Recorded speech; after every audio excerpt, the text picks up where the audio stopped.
erkak kishiga qiyinmi, ayol kishiga qiyinmi degan savolga mana shu yoshga kirib olgan eng zo'r javobim shu bo'ldi. Bir olim odamdan so'rashgan ekan. Bu hayotda yashash erkak uchun qiyinroqmi, ayol uchun qiyinroqmi deyshganda, mas'uliyatni ola bilgan erkakka qiyinroq degan ekanlar. Nimaga deb savol berishganda javob bergan ekanlar. Ayolga asosiy bu dunyoning qiyinchiligi ikkita narsada. Birinchisi tug'ruq paytidagi og'riqda degan ekanlar. Ya'ni bu dunyoda ikkita eng kuchli og'riq turi bo'lgan bo'lsa, ikkinchisi ana shu ayol tug'ruq jarayoni ekan.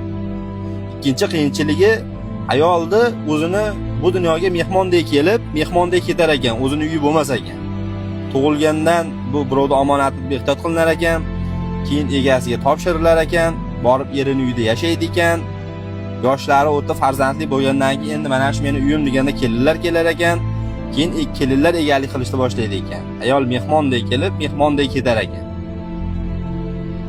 Nimaga erkakka qiyin deganlarida hamma erkakka emas, oilasini mas'uliyatini ola bilgan erkakka qiyin degan ekanlar. Chunki bu dunyodagi eng to'pivish ikkita og'riqda bittasida tug'ruq jarayoni bo'ladigan bo'lsa, bitta erkak oilasini ta'minotini qilib bera olmaganda his qiladigan narsasi ayoli tug'ruq jarayonida his qilgan og'rig'idan 10 baravar kuchli ekan. Tushunyapsizmi?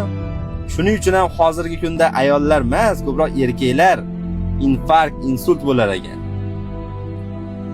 Yana bir aytiladi, erkak oilasini boqaman deb musofirga chiqib ketayotganda sezayotgan og'rig'ini o'zi o'sha tug'ruq jarayonidagi og'riqdan 50 baravargacha ko'proq og'riq berar ekan erkakga.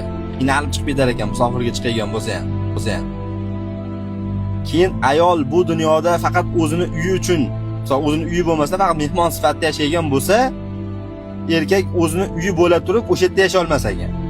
Shu ro'zg'orim deb, oilam deb faqat tirikchilikda yurib, mana shu uyga mehmon sifatida kelib ketadigan